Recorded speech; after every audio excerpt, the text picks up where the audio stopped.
RMC s'engage pour vous avec Amélie Rosic. Bonjour Amélie. Bonjour. Et Amélie, ce matin, vous nous emmenez dans les Alpes à 1800 mètres d'altitude. Oui, car nous avons été contactés par des auditeurs de la Clusaz, en Haute-Savoie, un village de 1700 habitants connu pour sa station de ski. Ils sont vent debout contre un projet de retenue d'eau qui doit raser 8 hectares de forêt, abritant 58 espèces protégées. Un bassin conçu pour alimenter aux 2/3 les canons à neige artificiels de la station. Le tiers restant est destiné à l'eau potable. Et depuis 2 semaines, des cabanes ont fleuri dans les cimes des sapins. Des riverains comme Ingrid occupent la forêt pour empêcher le lancement des travaux. Pour nous, l'eau potable, dans ce projet de retenue collinaire, c'est un alibi pour permettre au pouvoir public de servir les intérêts privés en perpétuant le modèle du tout-ski et en alimentant les canons à neige. Pour nous, c'est un déni du problème qu'il y a de moins en moins d'eau et qu'il va falloir la gérer de mieux en mieux. Et que le ski, c'est pas une économie qui peut perdurer pendant encore des années et qu'en fait, il faut réfléchir maintenant à des solutions alternatives. Fraîchement nommé, c'est le tout nouveau préfet de Haute-Savoie qui a dit ne rien comprendre à la montagne, qui a validé le projet le 19 septembre. À la surprise générale, les travaux peuvent donc démarrer à tout moment. Amélie, si je comprends bien, les autorités n'ont pas tenu compte de l'avis des riverains. Absolument. Alors oui, c'est vrai, ce projet fait consensus.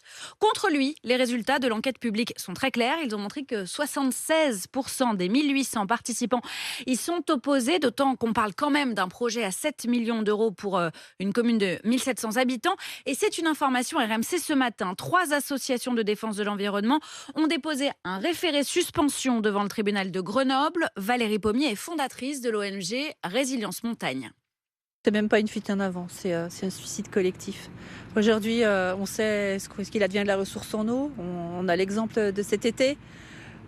Faire des retenues, ça accélère la sécheresse des sols, donc on ne doit pas le faire. On espère vraiment que le référé va être en notre faveur et que le bûcheron repartira au chaud chez lui.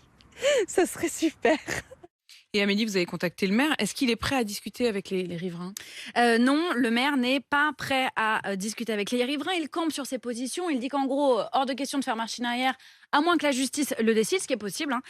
Pour lui, ce projet est en fait indispensable pour sécuriser l'enneigement de la station et, in fine, financer la transition écologique. Mais on n'a pas très bien compris comment, et lui non plus, visiblement. Les remontées mécaniques appartiennent à la commune.